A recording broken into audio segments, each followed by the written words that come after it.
Hi everyone, welcome to Living La Vita Loca podcast, a retro gaming podcast for some of your retro gaming needs. My name is Faz. And I'm Rich. And I asked Rich to do the intro this week, but he just said flat refused. After the last time I did a Freeplay Fortnightly intro and I flubbed it. So, getting all your big words out.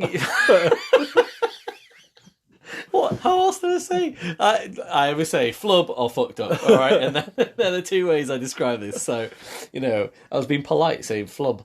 I've got a retraction. A retraction that I have to issue to my wife. Is she going to listen? Well, she finally listened to the part of the Mario Kart podcast after the bit that. After the bit I said that it was. That it was really, really a drag and awkward.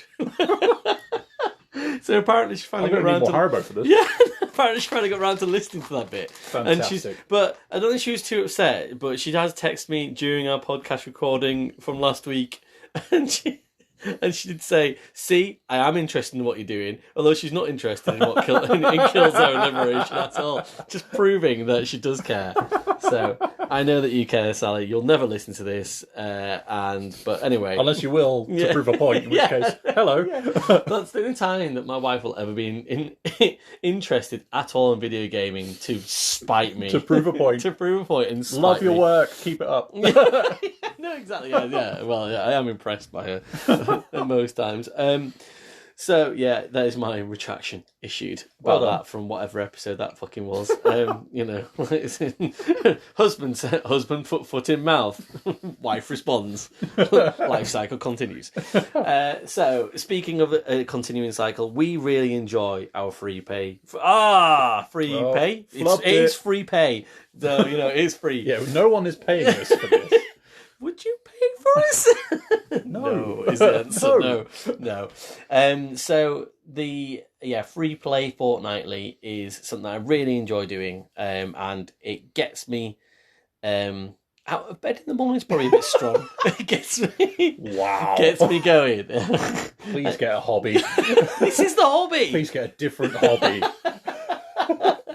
So it's interesting to be able to kind of pick a game, and I try and pick one I've not played before because it just kind of pushes me in a certain direction, gets you out of your comfort zone. So I am always excited to have a look at what I've got available to me or what I can go and purchase. What do you like about doing something that's secret from each other? Much as anything, I just like the fact that we're not playing anything that's PSP or Vita. Yeah, okay. Which I know that's is ironic good. for a podcast that was ostensibly about all that stuff. But I like the variety and the scope for the variety. That's fine. That sounds better now.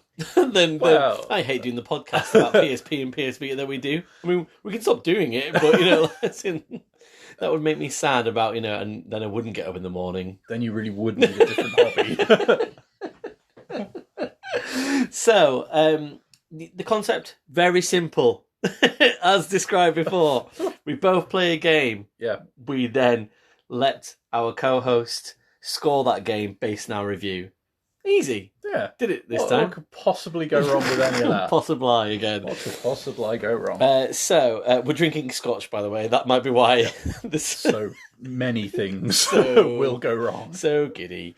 It's good. What is it? What Lindor's? Lindora's? Oh, it's so nice. Yeah. We had the Lafrague. I said that was the best scotch I've ever had. I think this is the best scotch I've ever had. This is so good. I was talking to someone the other day. Do you ever have that moment where you're talking to somebody and then you realise, God, I sound like a wanker? We were talking about scotches and I was like, oh yeah, I quite like the sort of peaty, smoky ones. I think they generally come from the Highlands and all that kind of stuff. And it was like, oh yeah, I prefer the sort of Speyside kind of smoother type ones. And in fact, shout out to Hakers, friend of the show. He won't mind you referring to that conversation as wanky. He is, he is wanky. Whereas I'm just like, the scotch, it's good. But when you said that every time you sound like a wanker, this podcast, it's a great outlet for wankerishness. Every week on a Monday. I would like you to do your game would you? first. Right. Yeah, Yeah, just because I want to spin off once again into a conversation a little bit about the game that I play or something to do with it. So, which, I haven't told you what game I played this week, but I did ask you to come prepared with sort of an idea that we've talked about previously, probably about reviewing games, old games back when they were reviewed, and also are you reviewing it now or reviewing it then? And the game I've brought is the quintessential question on that, I feel like, for me personally. So okay, right. But crack on. I know we tend not to jump on like bandwagons and stuff like that. Oh, do we not? Well, generally, like we're talking about PSPs and Vitas and stuff like that. Like, there's a wagon out there for that. Yeah, it's fucked. Yeah, Wheels off. It's on bricks. Dog's pissed on it. Yeah. So, I That's the wagon we're on. going to be talking about Balatro. Oh, yay! Brilliant. So I know what that is. Like it's too popular for me. Lots of people are playing it at the moment, seemingly. And it's effectively like a deck building roguelike that's inspired by poker. Mm-hmm. So quite often with these sorts of games, you'll be in a dungeon or something like that. This does away with any of that, and basically you are just trying to engineer ways of getting poker hands together to score points. And then the trick is that you'll have a row of jokers and various other cards, like tarot cards, planet cards, all that kind of stuff, that all have an impact on your deck. Yeah. And can help you bring in extra cards or change various ones to different suits. And basically the whole thing gets very cheaty very, very quickly in order to score huge numbers of points. Yeah. You've got a small blind, a big blind, and a boss on like each kind of run, if you like. And then you go through various permutations of them and try and finish up the set. That's kind of where all the poker stuff stops. Like it very much uses the game as a jumping off point rather than actually like you are playing poker now. So it's really satisfying to get in and start to tinker with the mechanics and see how quickly you can basically break a deck of cards. Okay. I mean, I'm going to be honest. I've listened to IGN UK's sort of those guys play it and listen to their podcast about them talking about playing it. I've listened to Adam Blank on Remember the Game sort of say that he'd started to play on it and things. And I'm listening to you now, and I have no idea without physically touching it. Yeah. What I get how the hell it works. Yeah, do you know what I mean? Yeah. I get you talk about being poker and you have cheaty hands, but it feels so inaccessible without playing it to me. Like, as in. So, I am glad you mentioned that because I was raving about this game to my wife, and was like, you know what? Just sit down, try the tutorial, see how you get on. She played the tutorial and went and bought it herself. Like the tutorial is really good. Like getting you into how this will work. Like it won't give you everything by any stretch of the imagination, but the basics of you will play however many hands, get a chance to go to a shop and tinker with your deck a little bit and get these different modifiers and things like that through various jokers. It introduces the core mechanics very efficiently, and you will be surprised. I guarantee you will be surprised how quickly you pick it up. Like my wife has no interest in roguelikes. She's little interest in deck building and has never played poker and understood it straight off the bat. Like it's that's good to hear. It's weirdly intuitive, I guess, is my point. And once you get into the guts of it, you can do things like you can check what poker hands exist in the game, like little things like that make a big difference of just being a bit more considerate for the player. Yeah. And weirdly, like because it's kind of done away with much of a story, if any story, like there's a kind of underlying sort of occult weirdness to some of it that is really engaging, but it doesn't have like a big story or anything like that. And I think it's better for it because it's almost like this weird conceptual universe type thing that it doesn't need any of the the big narrative trappings. I know I was banging on about story when we were talking about Killzone and stuff like that, but for the kind of purity of the gameplay here and how well it's executed, you really don't need any of that. So I'm kind of pleased they didn't shoehorn it in. That's good, yeah. I mean, because you've explained that really well to me there, to sort of say that actually it's good that they've kind of got lots of different facets, but I really was concerned about, because I wanted to get into this game. I want to be on the bandwagon with the wheels and the horses and people that like each other. Like, I want that for me. But as soon as you say, "Oh, it's a roguelike," I'm like, oh god, all the cool kids played the roguelikes, and and it's poker. I'm like, oh, I'm always shit at poker. I put all my money in straight away and die. So you don't have to worry about any of those things, right? And for roguelites, I quite like them because, you'll have a run and then it's a convenient cutting off point for whether or not you're going to keep playing it. Yeah. And in that respect, like I very much see them as akin to arcade games. And I've banged on before now about arcade games being some of my favorites because they respect your time, and Balatro is good at respecting your time. That said, as a roguelike, it's definitely one of the ones that I seem to be, I'd hesitate to say more successful at, but like I will have runs that do not implode comically quickly. Yeah. Like I can actually make some progress and feel like I'm playing the game and doing well.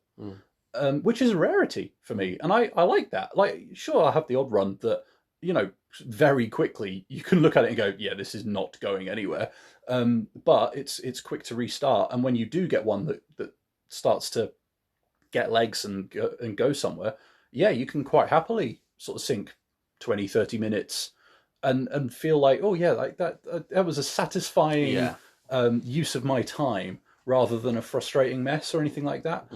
And like the sheer number of variations, permutations, ways you can approach the game, considering the kind of, on paper, what sounds like a relatively limited tool set, is really impressive. And I know before now we've talked at great length about really appreciating games that have like a single excellent core mechanic and just execute it really well. This is that to a T.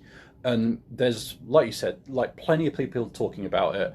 I am not going to be able to add anything that hasn't already been said.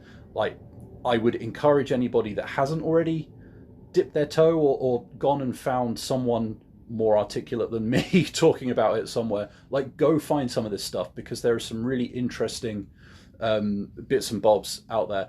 And if you want to spend your, 12, 13 quid on it, I would absolutely recommend it quite happily. I'm perhaps not quite as effusive, I guess, in my praise as I was with Suika Game, because I don't think it's quite that same level of simple but effective. Like, it is a bit more complicated. There will be some people that don't quite gel with it. And occasionally, like, weirdly, this is one of the few games that I can point at and go, I actually prefer to play that with a touchscreen than proper controls. Because a couple of times I've gone to play with proper controls and like accidentally discarded cards that I was trying to play and stuff like that. That's not the game's fault. That's me cocking up. Like, the controls don't magically change or anything like that. It's just that for some weird reason, I have them set up in a way that is not necessarily as intuitive as they could be, which is ridiculous because there's only about 4 buttons in the whole thing.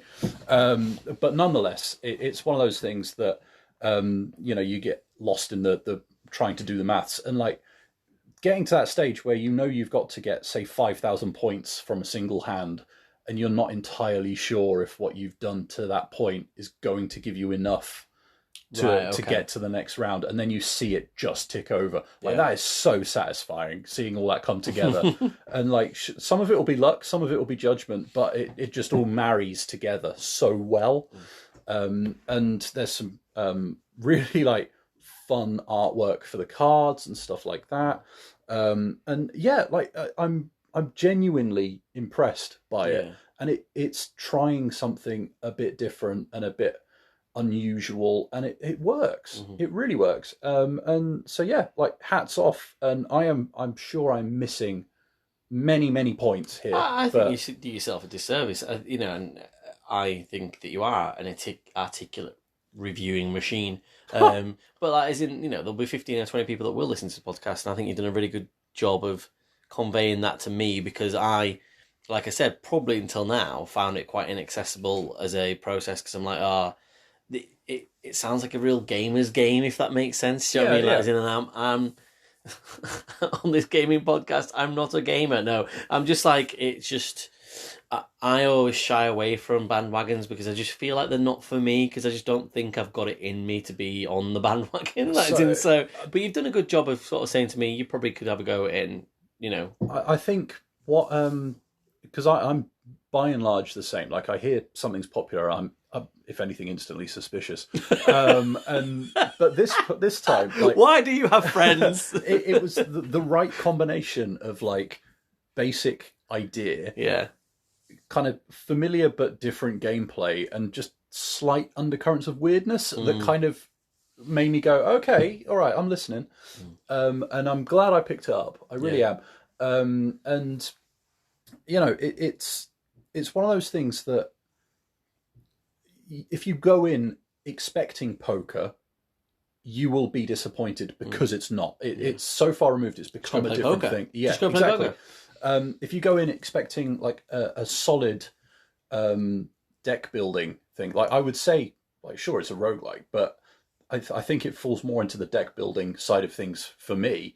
And I do quite enjoy, those kinds of card games and stuff like that. And there is something really, really satisfying about seeing, like, not just how you can manipulate the deck, because a lot of what you can do isn't even like real. Like, you can suddenly turn like a hand of 7 cards so it's all hearts on top of all of the other hearts you've already got in your deck. And then you can make some of the cards holographic to get multipliers on them and stuff like that. Ooh, I like holographic cards. You can do all sorts of crazy shit with it. But it's just like, there's just this slight surreal nature to how the whole thing hangs together that keeps it really engaging.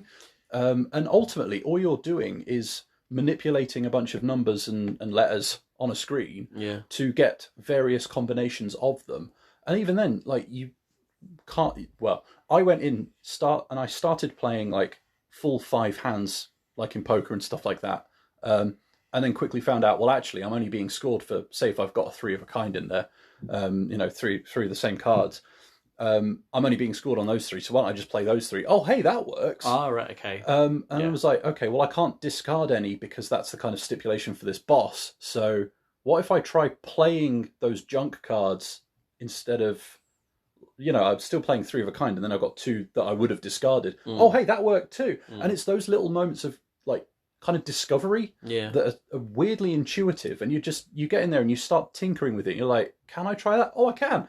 And it's those sorts of like organic discoveries it's really good at. So yeah, I definitely encourage it. Great, cool. And who's enjoyed it more, do you think, out of you and Fiona, in terms of on your playthroughs and stuff? Not that it matters, I'm just interested. I've really enjoyed it. She picked it up yesterday and has spent a not insignificant chunk of the evening on it, to the extent that I had to tell her to come off it when you turned up so that you didn't get tipped off to the fact that I was going to be talking about it. Okay. And she has continued to play on it while we've been recording. Keep it down there! So she's enjoying it, for sure. Yeah. No, cool. Awesome. So, I think you did sound more effusive than you think you did. So just my flat delivery. No, not at all. I'm having fun. Full stop. It's been a lovely time. Yeah. It was the last podcast, and you said you just didn't like calling things nice. Oh, it's just one of those words we were always discouraged in like English lit classes to avoid using. Yeah, wanky classes.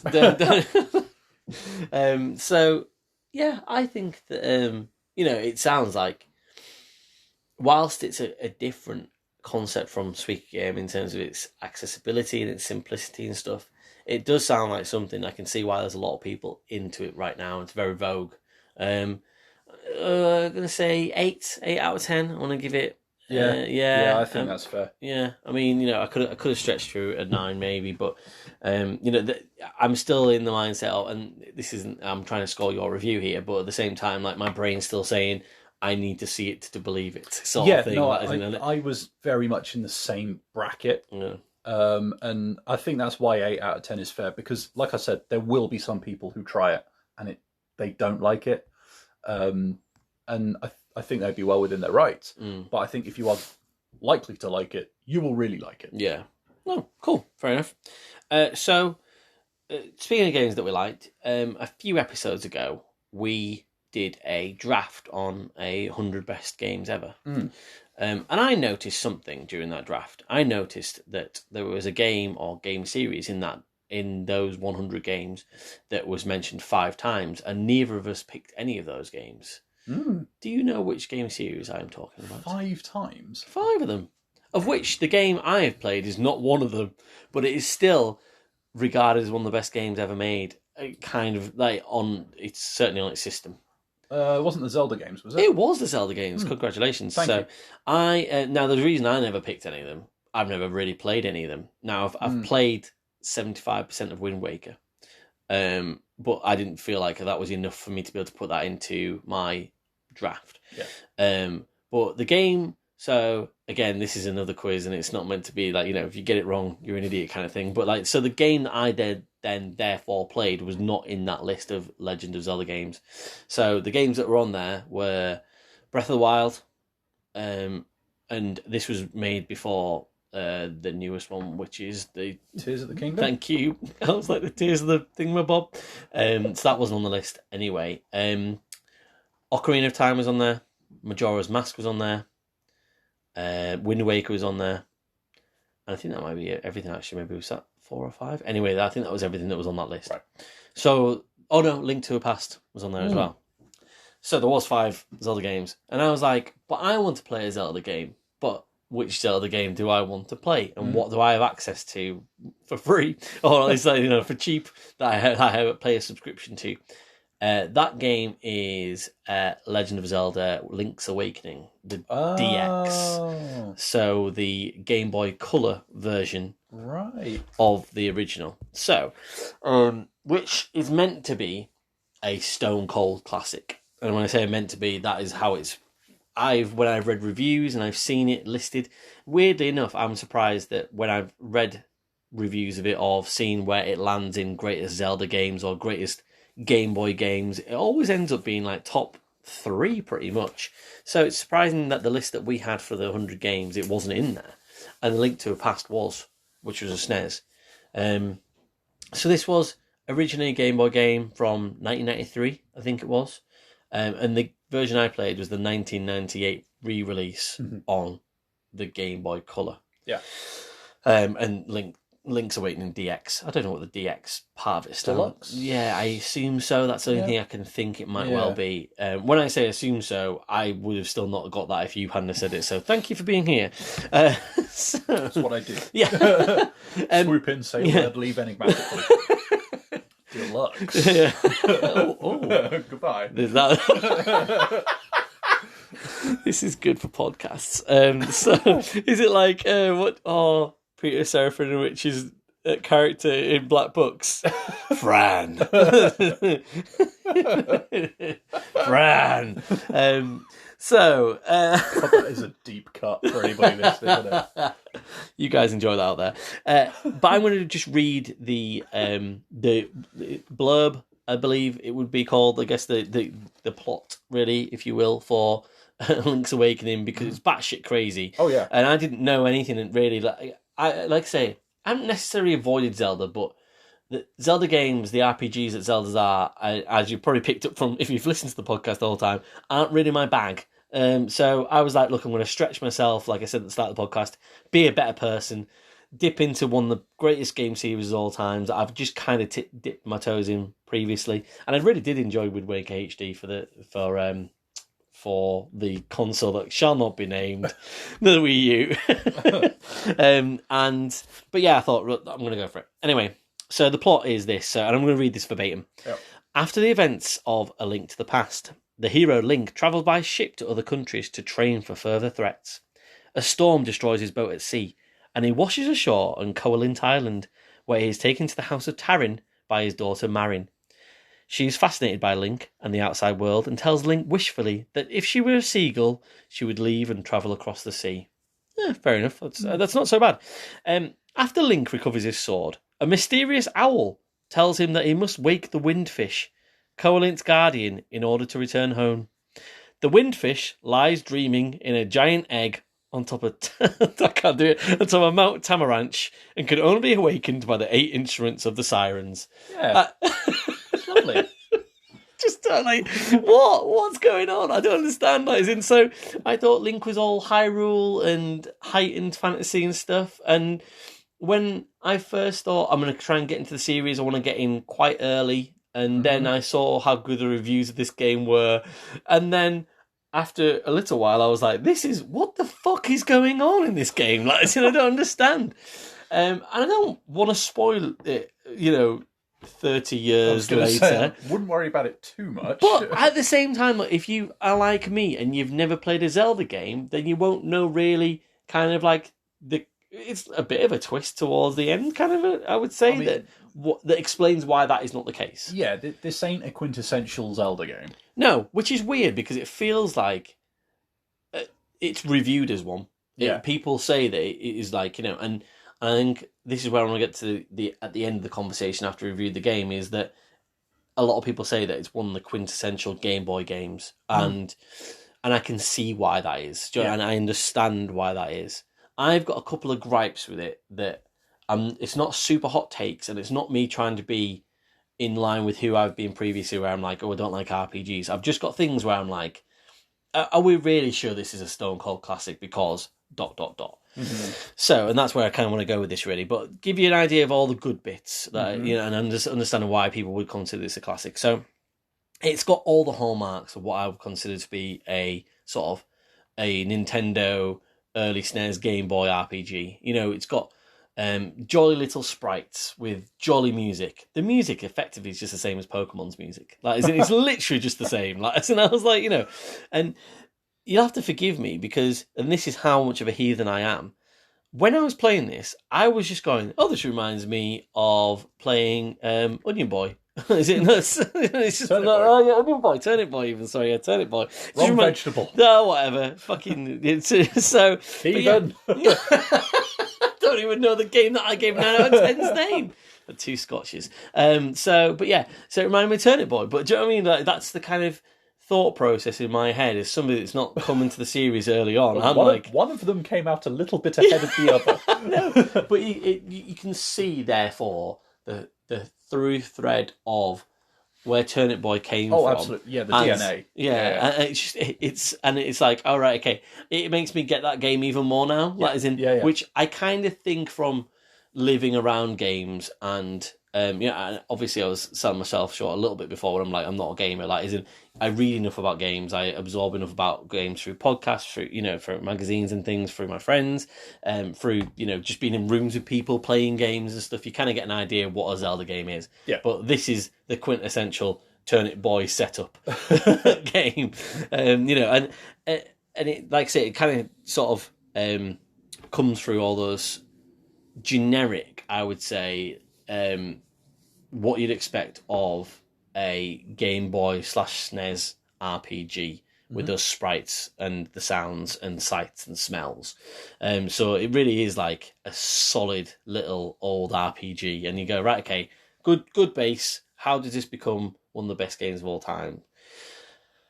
So the idea is then that you go around. I'm going to explain it's like the child that I am of this game. You go around this overworld and go into dungeons, and in these dungeons you retrieve instruments. That's kind of what you do.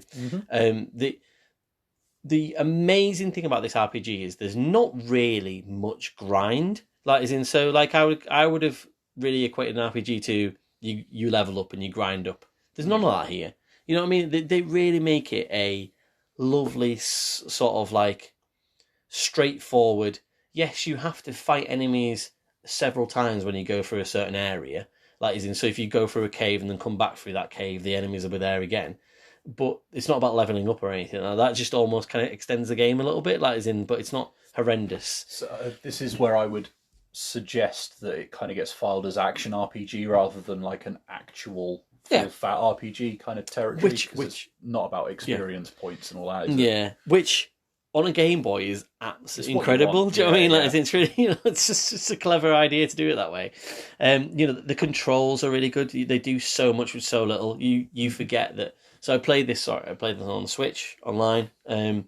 You forget that you don't need that many buttons to make a game really good. And we've talked about it again before with Balatro. That is just having some really key concepts and executing them really well and keeping it a nice, tight experience makes all the difference. One of the sort of issues you have with that is that you get some really cool abilities as you go through the game. So it's almost a really good growing game where you go, right, okay, so the initial sort of dungeon, you'll go in there, you'll get your instrument and you'll learn how to jump. And then the next one, you'll go into the dungeon, you'll get your instrument and you'll learn how to pick up a heavy rock. And it's almost like, again, that Pokemon sort of thing that, and this shows my age really, where like Pokemon was my Game Boy game. Actually, 5 years ago, Link's Awakening was 5 years early, sorry, Link's Awakening was doing it in the same vein where rather than having a HM, or like fly, swim, all that kind of stuff, cut. Actually, you were just picking up how to jump, how to pick up rocks, and moving all the next obstacles of the game out of the way. And it's almost like, you kind of go, oh, right, now I get that. Like I can see where that came from in Pokemon now. That is, it came from Link's Awakening. Metroidvanias. Yeah, it's just, it just like, there are just little bits where you kind of just see these specific parts of games. You go, right, okay, well, that's the obvious thing to do in the next game because actually it worked really well that time.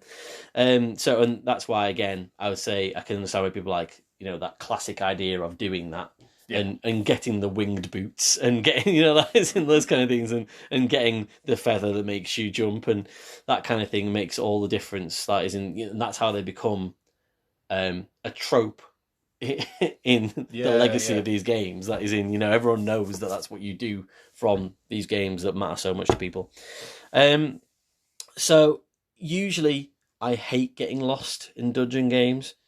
This, I tried to keep my mind open a little bit more because I was just trying to do that. I was actively thinking to myself, I need to be a bit more open-minded about exploring, as in not be, everyone says, oh, you travel the world, like it's the journey that matters and things like that. And that's what really fulfills you. And I'm usually kind of like that when it comes to real world scenarios. That is, I like the idea of you're going A to B, but going to C, D, E, and F and G on the way. Whereas actually, when it comes to gaming, I'm a bit like, no, A to B, cheers, thanks. That's all I need. Cheers, thanks very much. So I was trying to be a bit more open minded about it. I still found that a real struggle, and this is probably the one of the things that I found really annoying about the game was in a dungeon, it still wasn't obvious enough to what I should have to do to get a key, which is the keys are the things that help you progress through dungeons. So they were quite kind in so much that after you get a compass once you're in a dungeon, then when you enter a certain room, a little tone will play to tell you there is a key within that room, which is all well and good. But for an example would be, I think it's Dungeon 4, where you have to actually actively break through a wall to find the secret room, and you just have to. It tells you, oh, the wall will sound different when you do that. The very first time it does that, there's an arrow on the floor pointing to where you should break through the wall. Brilliant, thank you. That's what you probably should do during the rest of the game. Oh no, there is another room within that same dungeon where there's no, like within a room of say, what is it, like 10 rooms within that dungeon, of which if you go into every single room you have to refight the enemy you've already fought before, and hearts are quite important because you need to probably still fight the final boss in that dungeon. So I'm going in and out of all these rooms, banging my shovel on the wall trying to find this fucking secret door for ages, and it's in the final fucking room, and I'm like, that's really annoying to me. Like, just makes you feel stupid. Like, that's not exploration. That is just extending the game out, and I don't understand what the challenge is there. I don't know if you can help explain it a little bit at all, or the challenge there is 1993. Okay, thank you. And it's the kind of thing that, I think if you were doing it again nowadays, you would say have a slightly different coloured patch of wall like they did in Metal Gear Solid or something like that. Something to tip you off. There would be more of a visual clue. The thing with the DX version is that because it was based on what was a black and white Game Boy game, those screens were awful. Like Yeah. you couldn't do much in the way of innovative visual cues.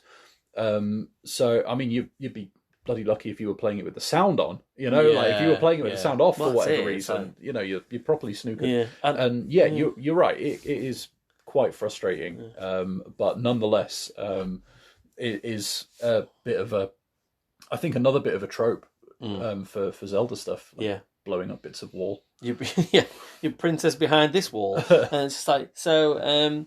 Like other little bullshit things like when you've got to go this earlier on in that. I think it's like before Dungeon 3, you've got to go through like someone's garden, and you've got to dig up every single fucking cabbage to find out where your path is, and it just takes ages. You're like, all right, okay, yeah, just dig up this cabbage, and it's like it's like that.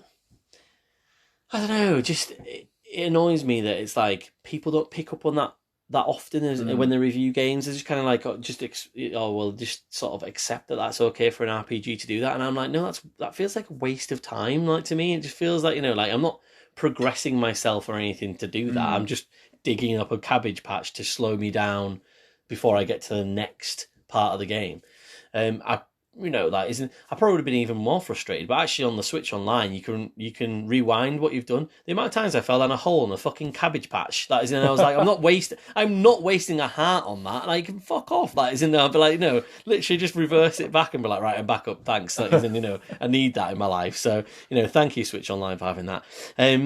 It's another thing, and I will come back onto more positive things. But at one point, the game says that is, and you get like a clue from a fucking mysterious owl on a wall where he's like, oh, what is it? Kill the Pole's voice first, then the skeletal. That is the clue. Kill the Pole's voice and then the skeletal. What's a fucking Pole's voice? Right, okay, so I go into another room and there's 3 enemies, right? So there's a skeleton. That must be a skeletal, right? Okay. So kill the Pole's voice, then the skeletal. So there's 2 more enemies in there, right? As in, one's like a little fucking sprite blob, and the other one's like a little jumpy kind of, I don't know, bird maybe or something. I can't remember now. And I'm like, what is a Pole's voice? What? When do you ever get explained what that is? I think that was in the manual. Well, there we go. It's just like, oh, well done. Fucking manual. I have a feeling there might probably will be. Yeah, it might have explained the enemy types in the manual. Oh, so annoying to me. I could be wrong. I could very easily be wrong. It must have had to have done, because then I was like, right, well, but then it also, like you say, so even if you take that out of it, like it's an absolute shithouse move to then, if you then kill the Pole's voice and then the skeleton, nothing happens. You have to kill the 3rd enemy between the other 2 enemies before it actually moves. And I'm like, that's a shithouse move, because actually it never says kill the Pole's voice, kill the little shitty blob, and then kill, the skeletal. Like, as in, it knows fine well that it's trying to mess with you by doing that. Like, as in, I feel like it's one of those other things where it's like, oh, call this Nintendo hotline now to find out what's behind the Pole's voice. It could be, yeah. It felt like there were just some of those things in there. The trading quests was another one, and I feel like this might have been a sort of a manual sort of thing. It never really explains to you, like, how you do the trading quests. That is in, so it's like you just have to stumble upon them. Yeah. And again, that's fine. Like, is in so much that, but you have to, in the DX version and also the original version, you're going from screen to screen. It's not like you're flowing like on an overworld. It's like just one screen, then it blacks out and you go to another screen, and you just have to stumble upon the trading quest. There's a couple of clues here and there, but not really. It's not as clear cut as it should be. And again, no one ever really mentions it in any of the reviews or anything like that. No one's ever like, oh, this is difficult. That doesn't make any sense. It's just glowing, like adoration of an RPG. Oh, isn't this so well put together? No, it's really hard. Leave me alone. Just someone please mention how stupid that is. Like, is in no. So yeah, but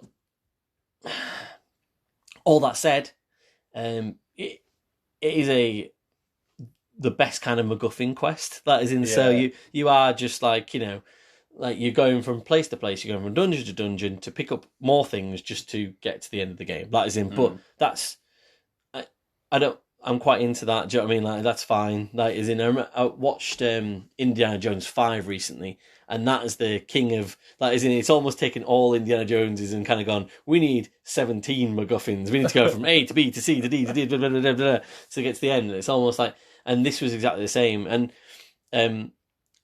it does it in fun ways. That is, it throws in fun Nintendo characters, like Kirby appears, and and Yoshi's kind of like there for like a second, you pick him as a toy and stuff, and and the characters that fill Koholint Island village, that is they're all really kind of like, they'll tell you what to do, and then they'll be like, oh, but I don't know anything about that. I'm just a character in a village kind of thing. You're like, oh, that's quite funny. Like, it's a very knowing sort of like game as well. Like, it does play into that almost like the outsider of the Zelda series. I imagine anyway. Like, almost like, you're not like, you do get the sense of that it's kind of poking fun at, even at that early stage, Nintendo's legacy and where it's going as well.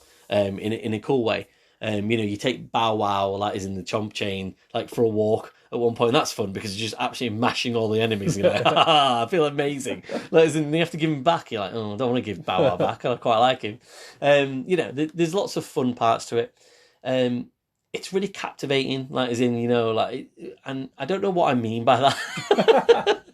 Like, I felt really happy in the world. The only, apart from all the frustrations I had when it was like, certain bits of dungeons and things it's asking me to do and not knowing what to do, like I was happy pottering about as Link. Do you know what I mean? Like, and I was happy picking up abilities, and I was the only thing that freaked me out was, I think it's Dungeon 4, maybe 3.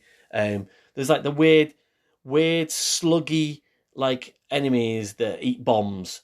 And they move, and the music goes. The first time I walked in that room, I was like, "What?"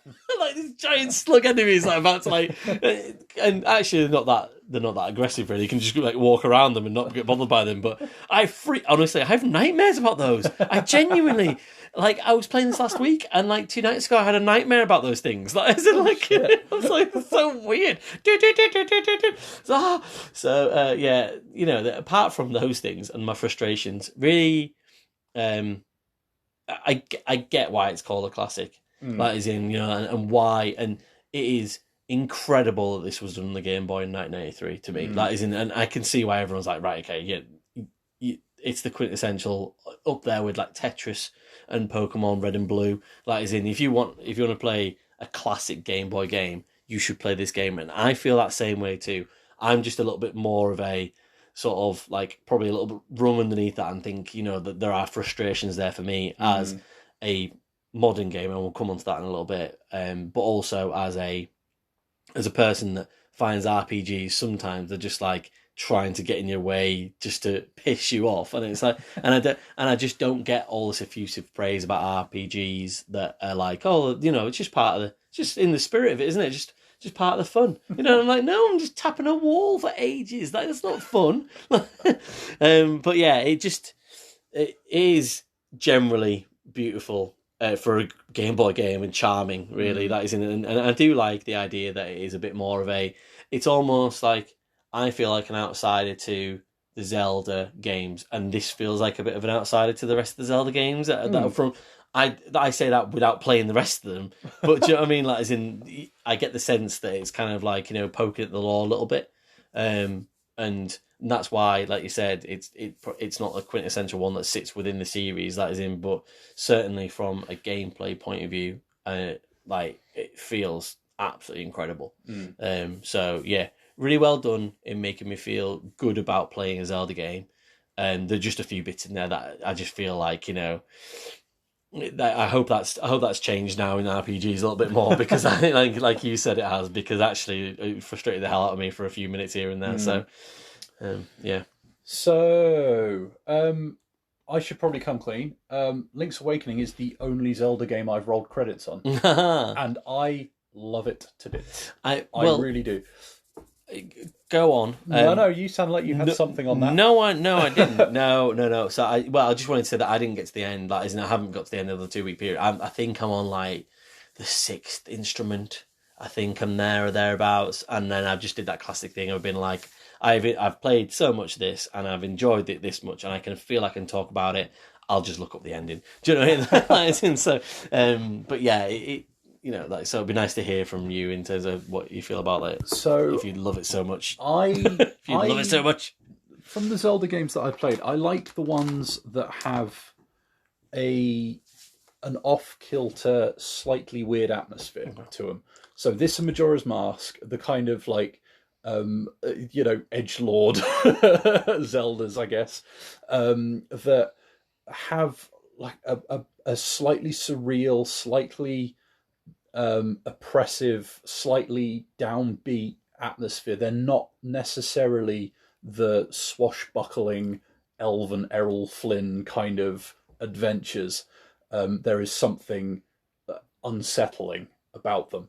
And I think you're absolutely right about the kind of poking at the lore and the kind of knowing nods and winks and all that kind of stuff. The soundtrack, sorry, but this one absolutely stomps the living shit out of the Pokemon soundtrack, and I will die on that hill. So, just go on then. Why? Why? Yeah. Because so much of the plot revolves around music. And the Zelda theme, for one thing, is way more entertaining than the Pokemon theme. Okay. And the songs that get played, particularly in the village and towards the end, are so like weirdly mournful for a fucking Game Boy. Yeah. It does sound amazing. There is an atmosphere to those compositions, despite the hardware, that I think is really hard to fault. Like, genuinely really hard to fault. Some of the frustrations around the dungeons and navigation, yeah, like, you're absolutely right. Like, they are warranted.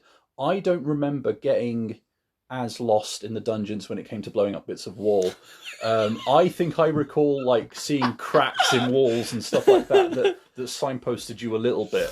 But I can't remember if I'm remembering that from the original version or like the re-release on Switch or the DX version or what. But I don't recall having quite the same navigation woes. An idiot. Not necessarily, but like I think it might be that, like, say where the first room had like an arrow, the next time you need to bomb somewhere, it might be like a couple of rows of pots and a slightly cracked wall or something like that. I think there is some kind of clue, but it's not obvious. And I could be remembering that wrong anyway. So, take that with a pinch of salt. But that could also be me being, as I've explained, before, that is in not being patient enough with these things because I'm just a bit like, I feel like, they should be giving them a plate because I'm a millennial. No, but it's just like, it should just be a little bit better signposted because I'm meant to be having fun during a game, and I'm almost like, and what is fun to me is not being super challenged by just kind of like, having to work out really hard, like sort of really hard riddles and things. I'm just like, I think that's fair. And there are elements of like the navigation and things like that were, well, in fact they did when they remade it. It wasn't like the screen was shifting and it was on that kind of grid system. It was smoother all the way around and better for it and all that kind of stuff. And yeah, I think that as a story, for the limited building blocks it has, it still manages to build something effective. Yeah. Which is easier said than done. Not only that, but if you go and spend some time with Link to the Past and then go and play Link's Awakening and see how close they got it in terms of like the gameplay and stuff like that. Again, for a Game Boy in like what, 1993 you say? Like that is genuinely astounding that they managed to pull that off. So yeah, like there is a lot, I get a lot from it. And it's definitely one of those ones that I don't know if I played it the most out of my Game Boy games, but it's definitely up there. Yeah. So I've got a lot of fond memories of it. And so, yeah, I'm probably looking at it with rose-tinted glasses quite happily. But I don't think you're far away from what I'm trying to say about it either, really. Like, I think you, like, I'm just trying to say that I just feel like sometimes when we look back at some of these games, that is in people like when it was either reviewed at the time or even reviewed a couple of years later and things like that. Like, is in it feels like such an amazing game to have on a Game Boy. It really does. Like, it don't get me wrong, but like, I feel like sometimes like everyone's just ready to then go, oh right, okay, this is the best game ever made and stuff and things like that, and it's just like we're kind of starting to stray into the conversation I wanted to have anyway. Well, there's wiser people than I have pointed out that if you bang on about a game being the greatest game ever, like this is basically perfection, then that implies that there is never any room for improvement, and that is inherently wrong. And so like I think you're absolutely right to look at it with a slightly more sober point of view. So we're going to take a quick break, and then I'm going to ask you, or you're going to ask you, a question. No, I'm not. Yes, you are. Yes, Am you I? are. Yep. Yes, you Is are. that the question? Why did you have to ruin that bit? Right, we're having a break.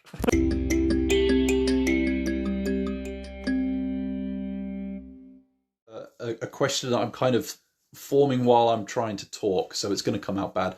But like, is there, or that it seems to me that there's a bit of a correlation between the games that were, when they first came out, revered as, genre defining or classics or, seminal works, and remaking them.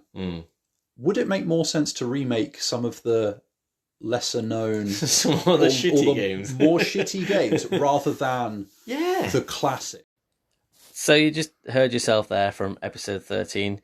Go and find that episode, wonderful, where we were talking about remakes and remasters, and you spoke about before about this being now remastered for the Switch in Link's Awakening DX in a little chibi way in 2019, I think it was, maybe something like that. Yeah, and so this is a classic. Yep.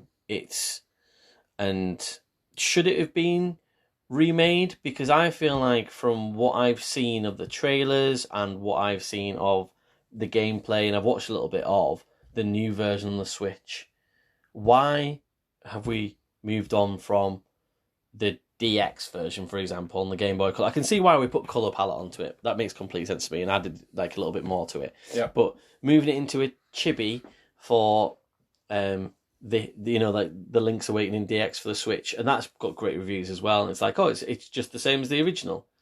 Why have we then done another one, which is it's in like so? I assume you've played the new one then. Yeah. And I wanted to get your view then. See, I took a really big punt on the assumption that A, you'd played this game, and B, you'd played the Switch one. That was a good gamble. And why? Yeah. Why? And is it worth having? I think it's worth seeking out, mainly because, and I am doing this from memory without firing it up recently, I am reasonably confident that basically every single one of the criticisms you've just leveled at the original were resolved. Right, okay. So, like, there are more ways of getting better hints for what you're meant to be doing. Navigation is slightly clearer without being too hand-holdy. The visuals make it a little bit easier to track what's going on, where, when, how, blah, blah, blah. I think from what I remember, the saving even might be a little bit more like flexible or something like that. I can't quite remember how it worked on the original. But either way, for what it does, I think a lot of the things that you were just highlighting as being issues were basically exactly the things they zeroed in on. Okay. That's good to hear. And resolved. Yeah. So like, I appreciate that the art style might not be to everybody's taste, but I quite liked it. But yeah, like, I think it was an effective piece of work. So which of the three versions of Link's Awakening would you say is the best version to play now? The most recent, and I say that with a bit of a caveat, because I think, especially with it being on Switch Online, if you're able to play sort of the DX sort of Game Boy era original, I think it's definitely worth at least dipping a toe to see where it came from. But I think on balance, the more recent one is an effective update. Not only that, but the version that I did have once upon a time had a steelbook that was basically a Game Boy with various screenshots from the original on. So it kind of ticked a sort of very similar box and all that. So yeah, I think that would be the one I would point most sort of newcomers to. If you're a veteran, like you'll be fine with the original Game Boy ones because you'll basically remember most of the map. Yeah. But yeah, if you're coming at it new, I would start with the most recent one. Okay. And then so again, a review. Let's start again. A review score then for me and what I and how I saw the game. Oh, I don't fucking know. It's feeling kind of 7 out of 10-ish. Oh, really? Maybe. That sounds like you don't like that. It's written down now. Doesn't so it's matter. Too late. What would you have given it? Oh, I was much bigger than that. I was like 9. Were you? Yeah, I think I was trying to say, why is it a 10 out of 10? It should be a 9 out of 10. So the way you were talking about the problems made them sound like much bigger problems. I was trying to make them sound like big problems because Well they were the job done. Yeah, because they're a big problem to me. Like, as in, so or maybe an 8. Okay, so that's that. I would have probably been leveling out at an 8, maybe. That is in, but that is another part of the question that I kind of wanted to come to with tonight was almost like. I feel like, though, the original, or certainly the DX, at the time, everybody would have seen it as an absolute fucking masterpiece on the Game Boy Color. But with time, and given now there has been a remaster on the Switch, it's almost like, is it not more of an 8 out of 10 game? So I think it's going to boil down to personal preferences. So say we take that 7 out of 10 as a baseline. I could imagine you firing up the more recent version and giving that an 8, but it's never necessarily going to go higher because of your personal tastes and preferences. And this is to go back to what we were saying about, going and reviewing older games nowadays and all that kind of stuff.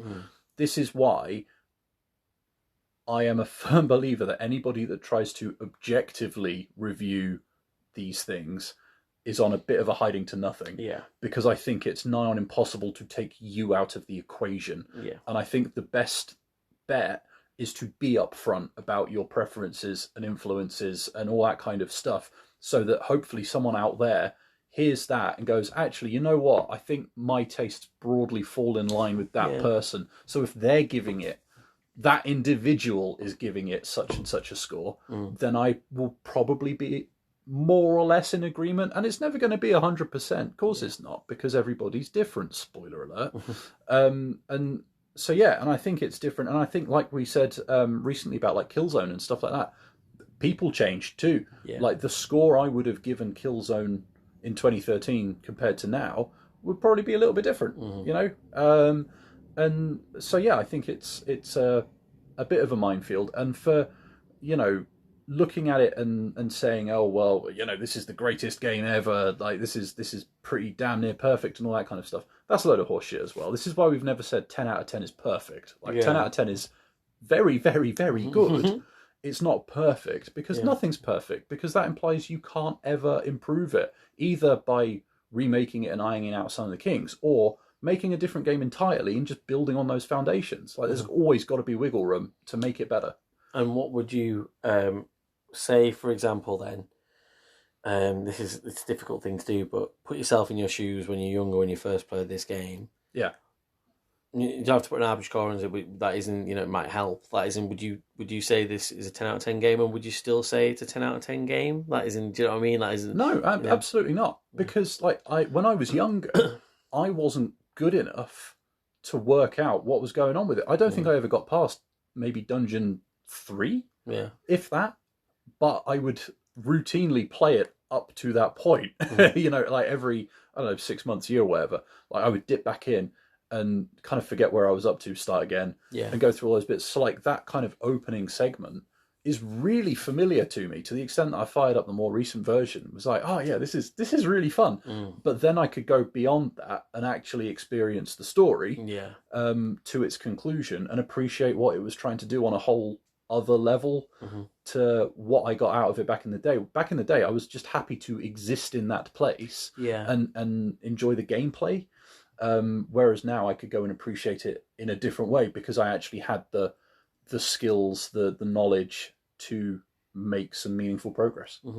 And then, I guess just to, I'm not really trying to hammer home the point or anything like that, but obviously at the start of this segment, you would posing the question that maybe we should just be remaking games that aren't terrible. And then I obviously said that, was there a point in doing this? And you said that, that they have added in some better bits to make it a bit less frustrating for gamers like me, maybe.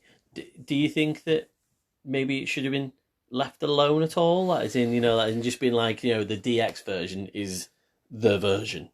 Because, well, even the DX version is not the version because that added in a whole dungeon. Yeah, okay. So even that is not the original. So then the original is the original, the version. Like, should it have been touched because it is a classic? And the thing is, this question kind of came from, I was a bit like, this is how I was thinking about it, and then I went, we've had this conversation kind of before, and I was like, but from a point of view that I think I posed the question about Resident Evil 4 on that podcast and how that's like, the remake has been revered, but actually was it far away enough in time, and also away from an already classic game, and it's interesting to sort of see that basically this game is available on Switch Online, and to me, I think you should probably try this game first before you should try the new version. Yeah. I don't know what it is that is in me to say that is the case. No, I think that's absolutely fair. But it just feels right that you should try the original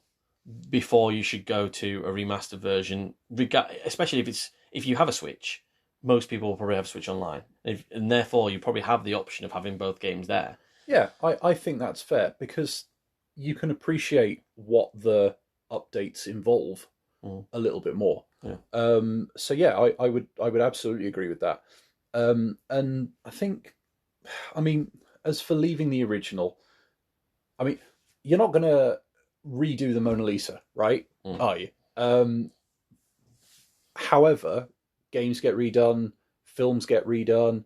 Like, the difference is the medium, right? Because digital exists, it is something we can tinker with and redo and hone it. So I suppose in that respect, it's almost more like sculpture. But the trick is that we're still not done. Whereas artwork in a gallery or something like that is finished. It's not like a work in progress still. But you've put that in a really good way there for me, because I feel like just because you can go back doesn't mean you should go back, and it's almost like you say, like, as in. And the way that you said that, when you're like, no one's going to redo the Mona Lisa, and this felt like when I was sort of dipping my toes in all the reviews and people talking about this game, and it felt like this, and like, so if you look at the top games of the Game Boy era, that is most people would say Tetris #1, and then a lot of people would say that this is kind of number 2 or number 3, and it's almost like, so take Tetris out because you can't really, I wouldn't think, redo Tetris, if that makes sense. They kind of have done with Tetris affecting things, but you've got Tetris. Whereas this game is like, so say this was the Mona Lisa, this is like the painting, this is the best artwork of that era. Like, as in, and I know we can redo it. Should we redo it? Feels like a different question almost. Like, I think it's fair game, because I'll tell you what, if we're going to continue to go down this Mona Lisa route, I just like prodding. I'm just prodding away. And you're right to, because it just occurred to me that actually that quote unquote Mona Lisa of the Game Boy version of Link's Awakening still exists, still there. It's not like we made the DX version and erased the old one. It's not like we made the Switch version and erased the other one. Yeah. So we're basically making copies. you know, and just making a new version. And I would happily bet that there are a bunch of people that have made different versions, different riffs on the Mona Lisa out there. I would put good money on it. Banksy! but it's that kind of thing where, like, nothing's taking away from the original. The original still very much exists, and if you want to go see it and enjoy it, you can. Same with the Game Boy version of Link's Awakening. If you want to go play it and enjoy it, you can. Yeah. And the new versions are just putting different spins and riffs on it in the hope of making it more accessible to more people, making it so that more people can enjoy what it was trying to do. And I think if that is the aim of the game, I see no problem with doing anything like that. That said, from what we were saying in the clip earlier on, it would be quite nice to see more of the sort of 6 out of 10 kind of games get a little bit of spit and polish and perhaps a moment in the sun. But, you know, if you've got bottom lines to worry about, what are you going to go with? The sort of surefire revival of a beloved franchise and installment, or are you going to take a bit of a punt on something that was a bit more obscure and only sold about 3 copies the first time round? Yeah, no, that's a fair comment. I think it just this game, and like I said right at the start of the podcast, this game really inspired that question in me. It felt like the one where, having played it, I was like, I totally get why this was like such an incredible game back in 1993/1998, and it still feels very, very good now. Just, you know, do we need a new version? There has been a new version that's had great reviews, and I just, you know, I thought you'd be able to kind of like clarify some of those questions in my head, and just sort of, you know, it really did. And it is an inspirational game to me, and I feel like I've probably done it a bit of disservice, and I haven't meant to. It's just, you know, like, and it has, you know, you talked about tastes and things and stuff. I do want to be clear that these Zelda games aren't my taste, or RPGs aren't my taste. But at the same time, I really did spend quite a significant amount of time in the last couple of weeks playing this and enjoying it and thinking, wow, this is kind of breathtaking that they did this in the Game Boy as well. I guess as long as you can go into it with an open mind and appreciate what they were trying to do with it, that's job done. Yeah, like that's basically art, isn't it? You know, when you can take a step back and go, actually, no, I see what you were trying to do there, even though it's not my cup of tea. Yeah, that means it's still that's true. Achieved what it was trying to do. No, but you just, you know, well done to sort of the guys that made this game, because it is impressive. It really is. Definitely. So, but thank you for indulging in one of my, you know, things that just start running. Sorry, video games as art is always a good one, isn't it? I'm like, must WhatsApp Rich about conversation. But thank you to you guys as well for listening. So we hope you enjoyed that conversation and the rest of the podcast too, and we'll see you again next time. Cheers.